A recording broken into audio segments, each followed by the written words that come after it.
I wound up marrying a Chinese. And his English better than mine. He said it was correct in my grammar. Start the interview. Too many details. My name is Joanne. I'm American, and I was born in Alaska. My father was military. I'm an Air Force brat, and born in Alaska, but left it after 3 years and moved to Florida. My father is American, family traced back to the Mayflower. My mother was from Germany. She met my father during the war. My mother was the only one who left Germany. All her other siblings are in Germany. And she raised us as Americans, speaking English only.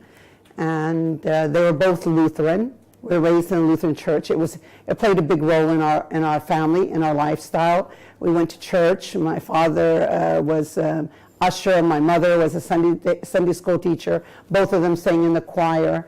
And the friends of the family were all from the church. And we had a happy childhood and didn't feel anything out of place. After my parents got divorced, I wouldn't say my mother left Christianity. She still believed in God, but she stopped going to the church. And when I went to catechism class, there was a problem with me accepting the Trinity. At that time, I was maybe 12, 13 years old. And they couldn't explain it to me. And matter of fact, they got fed up with me and told me, you just got to have faith and you just got to believe.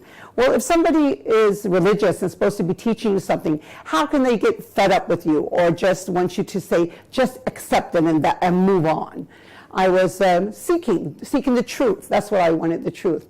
And then as I got older, I was independent from the age of 14 on. I wanted to grow up and live my life.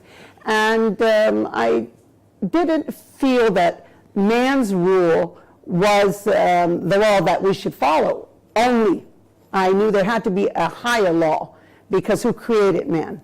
God.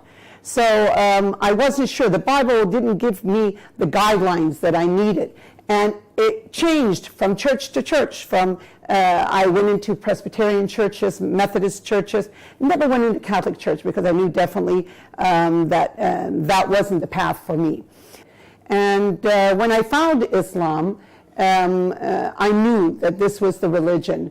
This was brotherhood, sisterhood. People had trust for one another, even if they didn't know each other, because they were Muslims. It doesn't mean that all Muslims are good. You have many Muslims that don't practice the religion, same as in Christianity. So I thought nothing of that. And the bad Muslims, or the Muslims who are not practicing their religion, didn't put me off, because it makes sense. Nobody is perfect. Nobody's an angel. But I liked the belonging, the unity of Islam. And the directions, the guidelines came from God. And we had a real life person to follow, examples. And that was the Prophet Muhammad, peace be upon him. And his character was something that was amazing. We had details of his character and how he lived his life. So we had something to look up to guide. It's not just the Quran. We had a true guidance. And that's what let me accept Islam. And that gut feeling came to me when I was in a disco. I was in Tampa, and it's where I learned about Islam, and I moved with the students to Miami. Whoa, Miami in the early 80s, the best place to be as far as party, and that's what I was at that time, a party girl, loved to dance. And it was in a disco that when they came around and asked what drinks you want, I said, Pepsi, water. And everybody looked around at me and said, are you okay? And I'm like, yeah. Then somebody comes to ask me to dance, and I'm like, no. Like, that's really strange. I get up and dance with probably the devil himself if he asked me to dance. And then I felt I'm not in the right place. I shouldn't be here. And I said, I'm going to go home. And we just got here, and I'm going to go home. And on the way home, I just had this feeling that you were searching for the true words of God.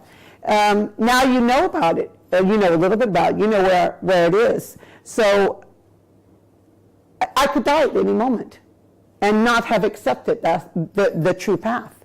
And nobody's promised life. Nobody's promised the next minute. And that's what you do. I didn't think twice about what is my mother going to think? What is my father going to think? What are my friends going to think? It's my life. I live it. I take care of myself. I take care of my children. I was a single parent with two small children. So it didn't cross my mind twice about what would happen if I accepted Islam. I knew I had to accept Islam. I knew inside, it's like that gut feeling. Go with the gut feeling. I tell my students that. I tell my children that. And I took my own advice. I went with my gut feeling, and I became a Muslim. And then I learned. In Islam, we are told, the first verse that was revealed in the Quran was Iqra, which could mean proclaim or read in the name of your Lord. So that's what you got to do. You got to proclaim who you are, what you are. Seek the truth and you'll find it. Trust your gut feelings.